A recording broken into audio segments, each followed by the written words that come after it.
Baik, saudara sekalian, hari ini kita bertemu di pertemuan yang ke-14 atau pertemuan terakhir ya, terkait dengan hukum investasi. Pada pertemuan ini kita akan berbicara tentang prinsip dan mekanisme tindakan nasionalisasi. Apa sih nasionalisasi? Yang kita perbincangkan nanti. Seperti apa sih nasionalisasi? Nasionalisasi adalah tindakan pemerintah untuk mengalihkan kepemilikan aset atau perusahaan dari sektor swasta, umum atau investasi asing menjadi milik negara atau dikelola oleh sektor publik untuk yang merupakan diri ya, dari bahwa negara itu berdaulat, bahwa negara itu ada berdiri. Jadi kalau misalnya investasi dari kepemilikan swasta dalam hal-hal tertentu tidak bisa dilaksanakan dan tidak bisa diambil alih, maka hal seperti ini akan merugikan negara sendiri. Prinsip nasionalisasi pada dasarnya bahwa prinsip nasionalisasi adalah yang pertama kepentingan umum. Ya, pasti ketika barang itu, aset itu yang akan dialih operkan, yang akan diambil oleh negara, maka demi kepentingan umum. Apa itu?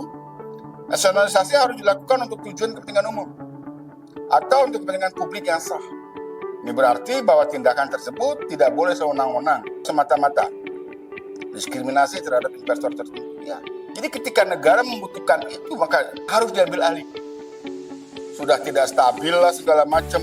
Yang kedua, non-diskriminatif. Tindakan nasionalisasi tidak boleh diskriminasi. Nasionalisasi harus berlaku secara umum, bukan hanya untuk menargetkan investor asing atau investor dari negara tertentu. Jika hanya menargetkan investor asing, tindakan itu bisa dianggap diskriminatif. Jadi misalnya ada terjadi konflik, ada terjadi persoalan, ya sudah, investor dari Malaysia kita jadikan fokus, asetnya kita ambil alih, asetnya kita pindahkan menjadi aset negara, nggak bisa. Karena ini tidak diperbolehkan. Jadi melanggar dari prinsip nasionalisasi yang prinsip non-diskriminatif. Yang kedua tadi kepentingan umum. Semuanya kepentingan umum, kelompok. Yang ketiga berdasarkan hukum, process of law. Nasionalisasi harus dilakukan sesuai dengan prosedur hukum yang berlaku di negara tuan rumah, termasuk undang-undang yang relevan dan proses yang hukum yang adil. Ini mencakup transparansi dan kesempatan bagi investor untuk menyampaikan pendapat atau pembelaan. Ya. Jadi ketika itu tidak ada dasar hukumnya, tidak akan bisa dilakukan nasionalisasi. Ini persoalan-persoalan yang sangat krusial. Jadi negara kita adalah negara hukum. Semua harus berdasar pada aturan. Semua harus berdasar pada fakta yang jelas di sana. Yang keempat adalah kompensasi yang layak. Ini adalah prinsip yang paling banyak diperdebatkan dan krusial. Prompt atau cepat, kompensasi harusnya dibayarkan segera setelah pengambil alihannya. Jadi ketika sudah diambil alih, bayar tuh langsung. Jangan nunggu nanti. Dan biasanya prosesnya kita menggunakan APBN. Ketika berbicara dengan APBN, maka ada prosedur tertentu yang membuat lambat. Yang membuat persoalan ini bisa bergerak agak lambat. Karena menggunakan APBN. APBN sendiri kita mengeluarkan uang negara 1 rupiah pun harus berdasarkan kesepakatan dari Dewan. Prinsip yang lain adalah adequate atau memadai. Jumlah kompensasi harus setara dengan nilai wajar dari investasi yang diambil alih.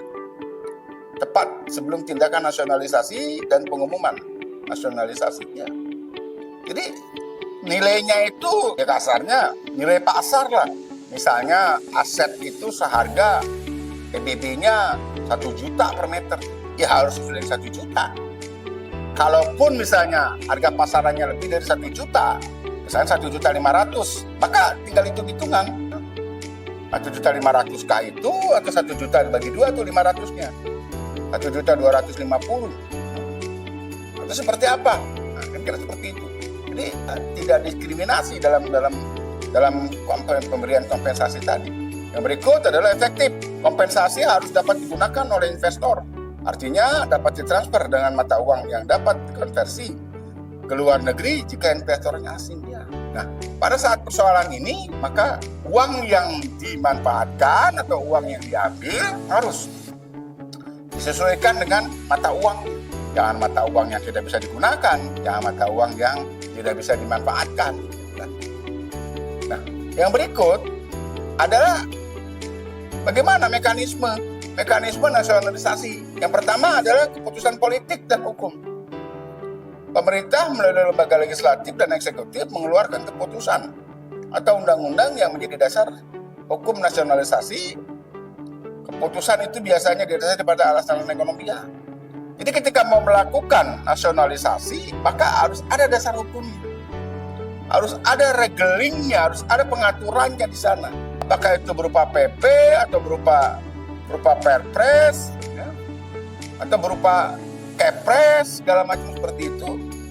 Sehingga, dan ini harus dibicarakan pada tingkat dewan, pada tingkat pengambil kebijakan di sana. Tidak hanya dewan, pada tingkat pengambil kebijakan. Semuanya harus ketika keluarnya produk hukum nantinya. Apakah itu berupa keputusan presiden atau berupa keputusan menteri kah itu, atau berupa keputusan peraturan presiden. Nah, ini gitu. Jadi hal-hal seperti ini ya perlu menjadi tolak ukur untuk mendapatkan keputusan, untuk mendapatkan satu kepastian. Nah, yang kedua, mekanismenya adalah identifikasi aset. Pemerintah mengidentifikasi aset atau perusahaan spesifik yang akan dinasionalisasi. Apa saja sih ini? Perusahaan ini apa aja yang ada di dalamnya? Gedung itu punya siapa? Lihat tuh. Nah, punya siapa tanahnya? Ada barang-barangnya, ada inventarisasinya, semuanya dicek. Agar tidak terjadi persoalan, agar tidak terjadi permasalahan, agar tidak terjadi hal yang tidak kita inginkan nantinya. Tanah diperoleh dari sipulan misalnya dengan pembebasan, terus harganya sekian, pembelian tahun sekian, harus semua tercatat, terkoreksi di sana. Tidak asal gedung dibangun tahun sekian misalnya seperti itu. Yang ketiga, penetapan nilai kompensasi. Pemerintah melakukan penilaian terhadap nilai aset atau perusahaan yang akan dinasionalisasikan.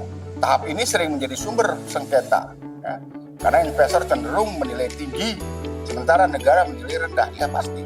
Oh ini saya beli sekian, ya, ada nilai ininya, nilai itunya segala macam seperti itu. 10, tapi pemerintah yang akan menasionalisasikan barang itu enggak, Pak, ini segini, ini segitu, segala macam. Cukup dengan nilai misalnya 8, jadi tawar-menawar di sana akhirnya. Terjadi negosiasi terkait dengan kompensasi tadi. Ada negosiasi nantinya.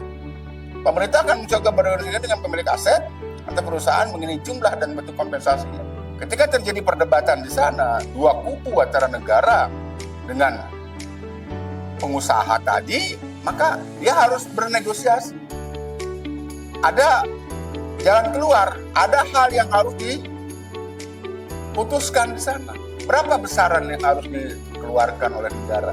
Sepanjang kedua belah pihak masing-masing menyadari. Pembayaran kompensasi setelah kesepakatan tercapai, ya, jika ada sengketa, putusan atau arbitrase pengadilan dibayarkan kepada investor. Jadi ketika ada sengketa, ketika ada permasalahan yang sudah ada putusan pengadilan, sudah inkrah, maka ini dibayarkan sesuai dengan putusan pengadilan. Jika tidak ada sengketa, maka kesepakatan tadi yang digunakan. Kesepakatan inilah yang digunakan untuk menyelesaikan atau memberikan kompensasi kepada pemilik ataupun kepada pengusaha asing tadi. Pengambil alihan dan pengelolaan aset atau perusahaan yang dinasionalisasikan secara resmi beralih kepemilikan kepada negara atau entitas publik. Nah, misalnya menjadi BUMN milik siapa, segala macam. Nah, itu. Jadi perusahaan asing yang dinasionalisasikan ketika sudah selesai, sudah clear persoalannya, maka ini menjadi aset negara, menjadi barang negara yang tercatat sebagai barang milik negara tentunya di sana. Indonesia memiliki sejarah panjang terkait dengan nasionalisasi, ya. Pada awal kemerdekaan segala macam seperti itu. Di Undang-Undang 25 2007 tentang PM penanaman modal secara tegas mengatur prinsip perlindungan investor terhadap nasionalisasi. Pasal 7, pemerintah tidak akan melakukan tindakan nasionalisasi atau pengambil alihan hak kepemilikan penanaman modal kecuali dengan undang-undang. Ya. Jadi artinya seperti ini. Ayat 2-nya seperti itu. Jadi dalam hal pemerintah melakukan tindakan nasionalisasi, maka hak sebagaimana dimaksud pada ayat 1, pemerintah akan memberikan kompensasi yang jumlahnya ditetapkan berdasarkan harga pasar. Jadi harga pasar walaupun misalnya harga taksiran, apakah menggunakan harga taksiran, tidak menggunakan taksiran di sana, tapi harga pasar yang berlaku. Misalnya NJOP-nya 1 juta, tapi pasaran di sana 2 juta. Gitu. Jadi yang diberlakukan adalah harga pasar yang 2 juta tadi, bukan yang 1 juta. Nah, pasal 3-nya, jika diantara kedua belah pihak tidak tercapai kesepakatan tentang kompensasi atau ganti kerugian, penyelesaian dilakukan melalui arbitrase. Jelas di sana. Implikasinya, mekanisme penyelesaian sengketa melalui arbitrase disediakan. Pengaturan ini mencerminkan bahwa komitmen Indonesia untuk mematuhi prinsip-prinsip hukum internasional terkait dengan nasionalisasi, memberikan kepastian hukum dan perlindungan yang memadai bagi investor, sekaligus menjaga hak berdaulat bagi negara.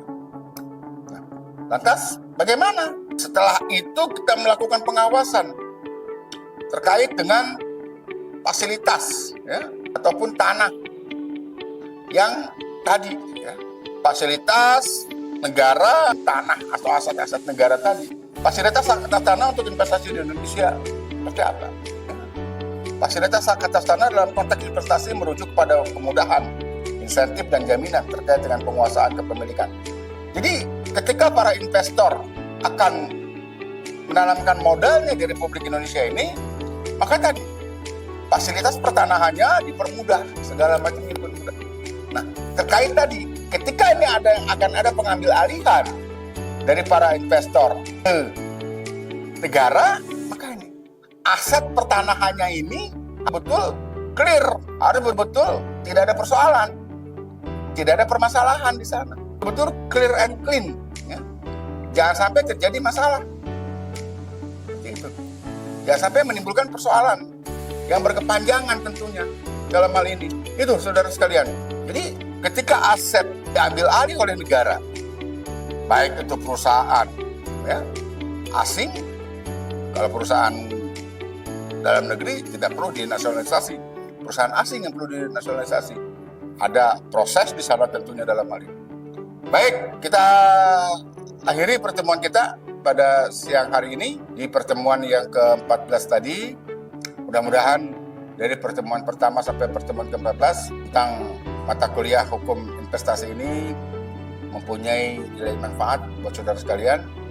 Mudah-mudahan kita lebih paham terkait dengan investasi, terkait dengan penanaman modal, baik penanaman modal yang bersifat internasional maupun yang diatur dalam Undang-Undang Nomor 25 Tahun 2007. Demikian kita akhiri pertemuan kita.